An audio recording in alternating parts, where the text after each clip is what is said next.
बाबासाहेब पाटलांचं विधान चुकीचं, अजित पवारांचं सर्वांवर लक्ष, अजितदादा लक्ष घालतील, छगन भुजबळांचं विधान.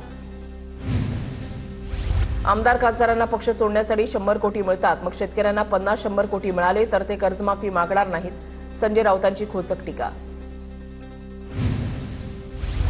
सरकारमधील लोकांनी अशी वक्तव्य करू नयेत, नुकसानग्रस्त भागातील सर्वेक्षणानंतर निर्णय जाहीर होईल, बावनकुळेंची प्रतिक्रिया. बाबासाहेब पाटलांच्या वक्तव्याची मुख्यमंत्री फडणवीस दखल घेतील, बाबासाहेब पाटलांच्या शेतकऱ्यावरील वादग्रस्त वक्तव्यावरून मंत्री संजय शिरसाट यांची प्रतिक्रिया. बाबासाहेब पाटलांचं वक्तव्य दुर्दैवी, अजित पवारांनी समज द्यावी, अशोक चव्हाण यांच्याकडून सूचना. ठाण्याचा बिहार झाल्याचं नागरिकांमध्ये वातावरण, अविनाश जाधव यांची टीका. तर अनधिकृत बांधकामांच्या पाठीमागे ठाण्याचा आका मजबूत, सीएमचंही ऐकत नाही, राजन विचारेंचा हल्लाबोल. रायगड जिल्ह्यामध्ये स्थान निर्माण करण्यासाठी आमदार महेंद्र दळवी सुनील तटकरे यांच्यावर टीका करतात. अनिकेत तटकरे यांची टीका. दळवींच्या घरामध्ये पुढच्या निवडणुकीला कोण इच्छुक आहे हे त्यांनी जाहीर करावं, तटकरेंचं वक्तव्य. महायुतीचा धर्म पाळत आतापर्यंत काम करण्याचा प्रयत्न केला, सोबत काम करायचं आहे असं आम्ही कोणाकडे सांगायला गेलो नाही, सुनील तटकरेंचं महेंद्र दळवींना उत्तर. युती झाली नाही तर भाजपचे नगरसेवक आडवे करणार, अजित पवारांसमोरच सदानंद शेट्टी यांची युतीवरून भाजपवर टीका.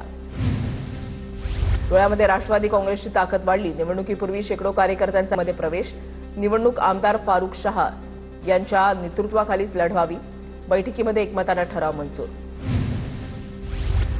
ठाकरेंची शिवसेना वाढावी अशी कोणाची इच्छा नाही, केवळ खुर्चीवर बसून पक्ष संघटना वाढत नाही, माजी आमदार राजन तेलींची ठाकरेंच्या शिवसेनेवर टीका.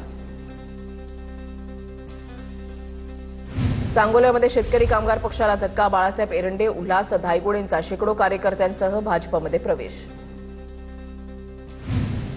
गोडसेनं शांत डोक्यानं महात्मा गांधींची हत्या केली, तसंच शांत डोक्यानं फडणवीस भांडणं लावतात, काँग्रेस प्रदेशाध्यक्ष हर्षवर्धन सपकाळांची मुख्यमंत्र्यांवर टीका.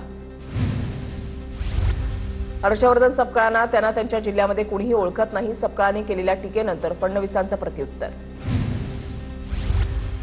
दिवाळीला हिंदूंकडूनच खरेदी करा असं वक्तव्य आमदार संग्राम जगताप यांनी केलेलं आहे, तर दिवाळीचा नफा फक्त हिंदू लोकांनाच मिळायला हवा असेही संग्राम जगताप यांनी म्हटलंय. जिहादी कुत्र्यांना अहमदविषयी कितीही प्रेम असेल तरी सुद्धा अहिल्यानगरच म्हणावं लागेल, नगरमधल्या एमआयएमच्या सभेवर गोपीचंद पडळकरांची टीका. जिहादींच्या थडग्यावर भगवा फडकवणार, पडळकर आक्रमक.